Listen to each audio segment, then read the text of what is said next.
Bueno, buenos días, gracias por la invitación. Yo soy Mario Burkun, economista de la Universidad de Buenos Aires y de la Universidad Nacional de La Matanza. Y hoy estoy convocado para hacer un poco de historia económica comparativa. Vamos a referirnos a temas de actualidad, pero que ya eran de actualidad hace muchos años, y vamos a comparar lo que se hizo en aquella época con todas las distancias del momento y lo que hoy se está analizando. Vamos a comenzar por el Consejo de Posguerra, que fue posterior a la Revolución del 43, en donde el coronel Perón y algunos economistas, técnicos en planificación y algunos empresarios comenzaron a diseñar lo que sería un plan industrial, un plan de industrialización que después dio origen a varias instituciones y al primer plan quinquenal. Esto tenía como punto de sustento los problemas industriales en Argentina, por un lado, los problemas de comercio exterior, por el otro, y el objetivo de hacer un proyecto nacional de desarrollo. ¿Cuáles fueron los temas que generaron la evolución entre el 44 y sobre todo el año 52? Uno de los temas era la falta de inversión, o sea, ¿quién invertía en el país? El sector empresarial incipientemente invertía si había algún proteccionismo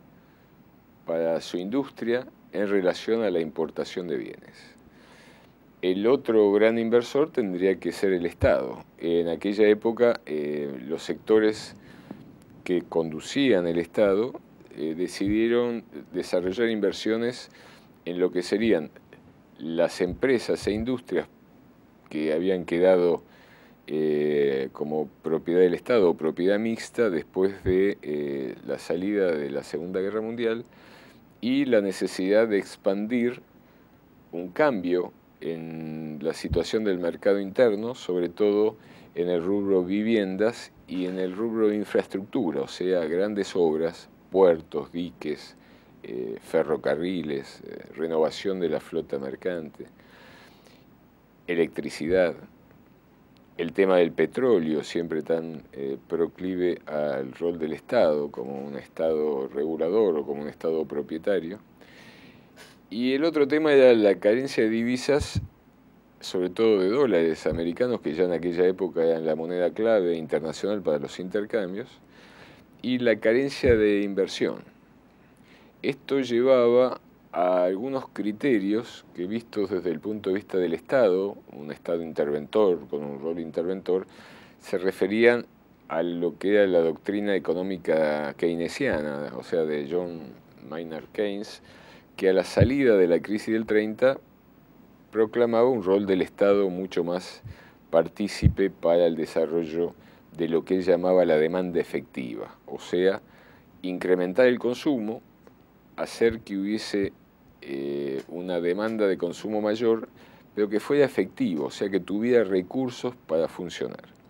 Esto llevaba a un incremento de la distribución del ingreso. En nuestro país, el control de las divisas y el control de los recursos, como el proceso de industrialización en aquel periodo era incipiente o recién se desarrollaba, lo tenía el sector exportador, generalmente el sector agroexportador. Visto eso de aquella época y la creación del Banco Industrial, del Instituto de Promoción del Comercio Exterior, o sea, del IAPI, y la generación de un rol del Estado mucho más orientador de la inversión y sobre todo garante de condiciones de empleo y de salario. Ya en aquella época se discutía el tema de la puja distributiva porque se habían desarrollado sindicatos muy importantes que trataban de defender el crecimiento del salario frente a las modificaciones de precios, o sea, lo que en aquella época era la inflación del periodo. Yendo al momento actual, los cuellos de botella con los cuales nos enfrentamos cuando el Estado busca una política proteccionista y de alguna manera genera un mecanismo de desarrollo del sector industrial, pero un desarrollo protegido. Y cuando decimos protegido, o porque hay una barrera proteccionista a la entrada del producto importado, o porque hay una protección fiscal, o sea, un subsidio, un crédito, que le permite tener las condiciones para generar ese producto que sustituya al producto importado. Estamos hablando siempre de una sustitución inteligente, sutil, porque en la globalización no se puede cerrar el comercio exterior a la importación, sino que hay que ir condicionando sector por sector, rubro por rubro, hasta llegar al bien por bien, para ver aquellos bienes que efectivamente se pueden desarrollar en el país. Por eso hay que tener un plan de industrialización en el cual está bien desarrollar un diagnóstico sobre la situación industrial para saber cuál es la inversión que se necesita para generar la misma cantidad de productos que se importaban y hacerlos con la misma calidad en lo posible a nivel nacional, y cuál es la inversión que, aunque se pueda desarrollar desde muy largo plazo, muy largo aliento, y no vale la pena para reemplazar o sustituir ese producto, que indefectiblemente es mejor importar. Esto en cuanto a la política de comercio exterior, pero en cuanto a la política interna, ¿qué pasa con los recursos que se obtienen del comercio internacional para que sean recursos genuinos? O sea, un superávit, una mayor cantidad de exportaciones sobre importaciones para que queden recursos, ¿en qué se utilizan y de qué manera esa utilización genera a su vez un proceso industrial de lo que tendríamos que denominar industria industrializante? O sea, una industria a la cual, si uno la subvenciona o le da un crédito y le da una protección desde el punto de vista del comercio internacional al producto importado, el que para limitar esa competencia en el mercado interno, para desarrollar incluso la exportación, ¿qué tipo de ayuda del Estado efectivamente se tiene que hacer? O sea, tiene que haber un conocimiento de que esa industria en la cual uno induce una inversión pública o privada genera a su vez un proceso de industrialización en otros rubros industriales colaterales. Este proceso de industria industrializante, lo que en su momento sería una especie de polo de desarrollo planificado, permitiría al mismo tiempo conocer cuál es la segmentación necesaria a los subsidios que hay que desarrollar. O sea, cómo se focaliza el rol del Estado que subsidia alguna producción o que subsidia algún consumo de esa producción, o sea, sobre todo el tema de la energía o de algunos insumos minerales muy particulares, de forma tal de permitir que efectivamente la sustitución de importaciones se efectúe y no existe un cuello de botella en el uso de las divisas. Esto hay que desarrollarlo limitando la incertidumbre, porque cuando existe incertidumbre, y sobre todo en los cortos lapsos de tiempo, hay como un ataque a la divisa, como un ataque financiero al control de cambios, y entonces en ese ataque la pérdida de recursos la sufre el Estado de manera más importante. La sufre también el sector financiero privado, o sea, la banca privada, pero tiene un tejido de protección internacional en la globalización por el cual sus recursos están internamente y a su vez están en los mercados externos, a nivel offshore, o sea, en la volatilidad internacional. Pero el recurso propio del Estado, en este caso lo que se está analizando, que es cuántas reservas son válidas para solventar en el cortísimo plazo un corrimiento, una carrera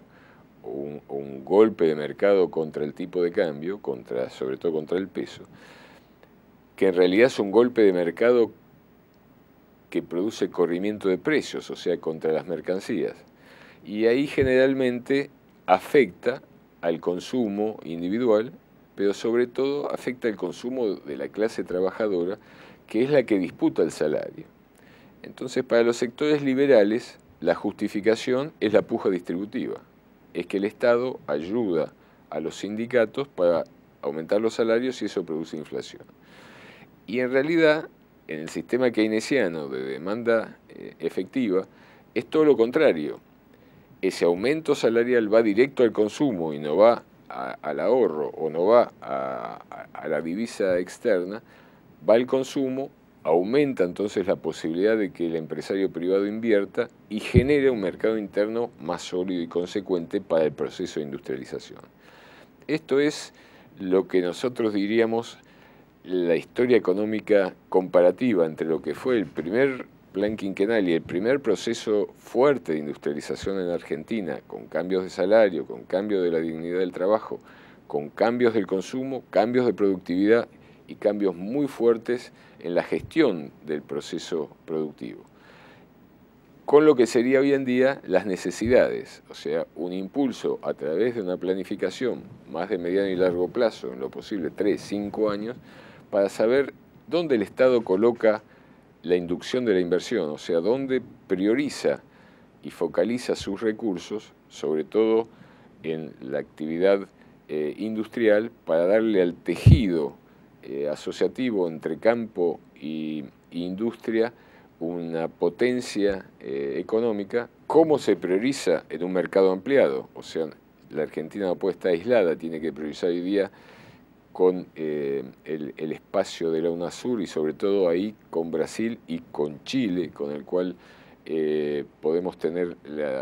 el vínculo Atlántico-Pacífico, y al mismo tiempo cómo se desarrolla internamente ese tejido para darle una compatibilidad a nuestro sistema federal, o sea, para que los recursos regionales y los recursos en los lugares núcleos duros del sistema de industrialización estén de una cierta forma articulados para permitir que el proceso de industrialización cambie de productividad, pero al mismo tiempo aumente los salarios, aumente la distribución del ingreso y permita un mayor poder adquisitivo y una mayor dignidad del trabajo. Muchas gracias.